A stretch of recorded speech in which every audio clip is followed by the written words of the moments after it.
Disclaimer: the subject matter of this video, as well as the city of origin of the idiot making it, require near constant usage of words like foda-se merda, puta, morcão, cabrão, caralho, caralho, caraças, puta, cool gaita, grão, chelão, etc, etc. For the looser challenged among you, all the words mentioned above are of extreme relevance and essential for any sort of functional communication in northern Portugal. As such, I sincerely advise you to learn them as quickly as you can, if you plan on visiting the coldest and rainiest reaches of a country mostly known for its sunny beaches anytime soon. Foda-se, como é que essa merda se liga? É só clicar no botão, Porto.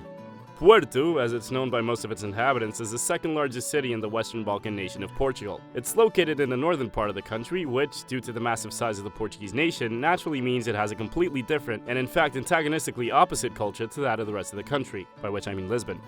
Its cultural identity, as is typically the case in any city, town, or sparsely populated village of Portugal, is found at the center of a dinner plate.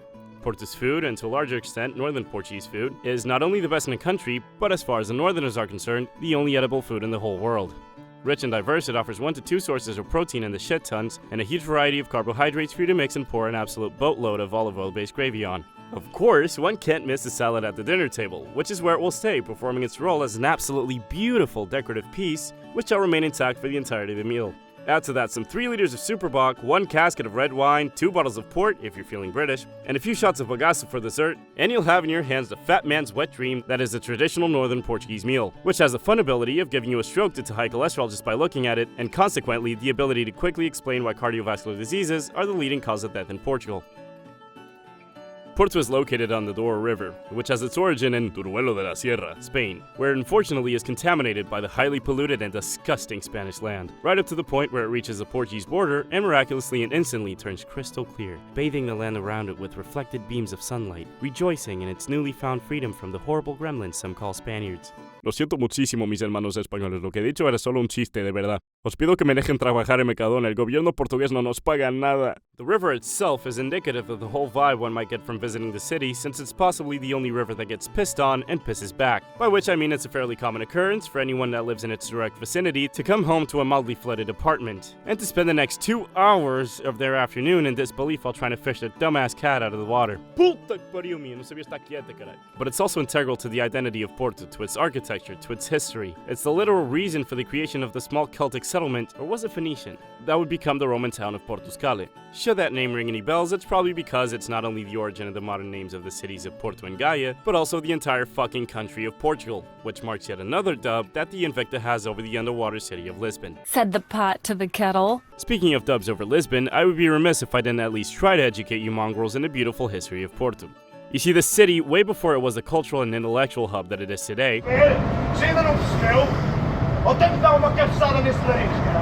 was a mere trading outpost strategically located at the mouth of a major river. Its exact origins are disputed, but there's a general consensus that the Celts, more accurately the Castro culture, were among the first tripeiros. There are quite a few theories about where the name Portuscale originated, but my favorite is by far the stupidest. So the story goes that the city was called Cale by the Celts, which meant port in their language, and still has cognates in Irish and Scottish Gaelic to this day. Makes sense if you have a coastal city, call it port, easy. When the Romans arrived and conquered the town, they kept the original Celtic name, but added a Latin descriptor to it, Portus, which means port. Makes sense if you have a coastal city, call it port, easy. So essentially, the city ended up being called Port, or Port Squared if you're fancy, which just happened to become the name for the entire country, making the whole thing even more asinine. Naturally, the genius inhabitants of Porto, in yet another clever move by their part, divided the city in two and called both parts one of the original names, just to avoid being called idiots, which is why we now have the entirely necessary municipality of Gaia, whose existence is completely justified. As much as it hurts me to say this, Porto's glory was dormant during Roman times, when it mostly served as a commercial port between the two major cities of Olisipo, modern-day Lisbon, and Braga Augusta, or less pretentiously, Braga.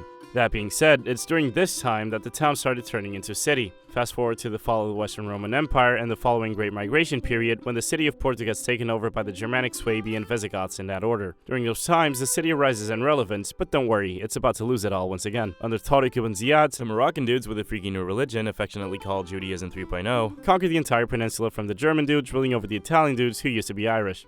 For some Portuguese cities like Lisbon, this was actually pretty cool and led to a few centuries of peace and development. But Porto being Porto, it had to fulfill its divine duty and age-old tradition of doing the exact opposite of what those idiots to the south were doing. As such, the city was decimated and nearly wiped out by Abdulaziz ibn Musa in 716, and even though it would change hands a few times in the following years, it was mostly abandoned and very sparsely inhabited, right up to the year of 868. A nice fellow called Count Vimoda Perez was kind enough to repopulate and rebuild the city, taking it one step closer to becoming the beacon of civilization that it is today. In fact, our boy Vimoda would, after taking the city, be named Count of the newly established County of Portugalia, aka Portugal, with Porto serving as capital, obviously.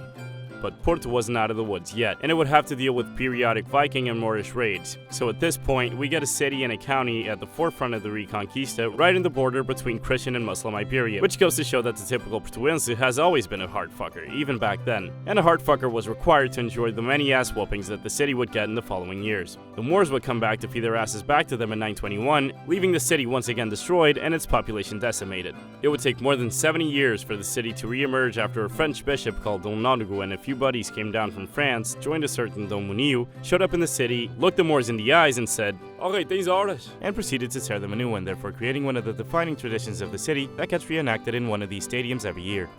Dom Nóndego would become the Bishop of Porto, and together with Dom Munio would help rebuild the city walls and a castle in its center, which would serve as the residence of the Counts of Portugal until Dom Henrique, the father of this beautiful man, donated it to the bishopric. Nóndego would also give this figure of the Virgin Mary to his new hometown, having supposedly brought it from Vendôme. Nowadays, she's known as Our Lady of Porto or Our Lady of Vendôme, and is still the patron saint of Porto. With the Moors finally and definitively dealt with, the always peaceful and extraordinarily calm populace of the capital of the north decided that the best way to spend their free time would be to stick it to the Spanish. Independence movements weren't uncommon in the county of Portugal, setting a precedent for the future revolutionary and rebellious movements to come out of Porto. Count Nuno Mendes, for instance, tried his hand at it and got his shit wrecked.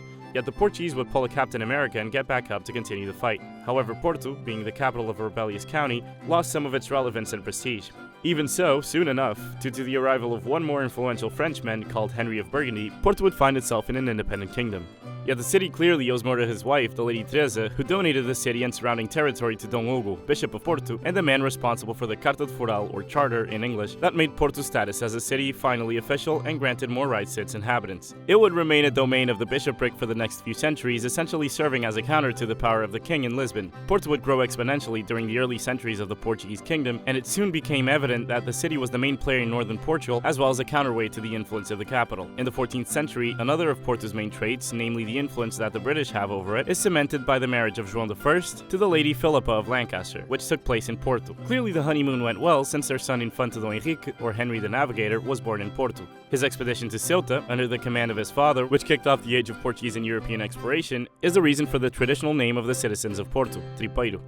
The story goes that the Portuenses were so helpful and committed to their king and his mission that they gave away all their meats to supply the expedition, being left with only the animal's internal organs. And in yet another show of the culinary prowess of the Aval Portuguesa, they even made a banger of a dish out of it.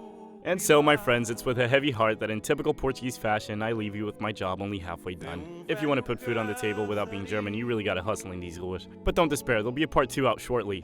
Definitely. Maybe. I wouldn't put my money on it.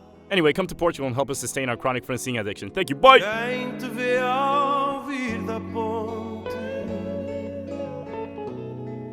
és cascata San Joanina.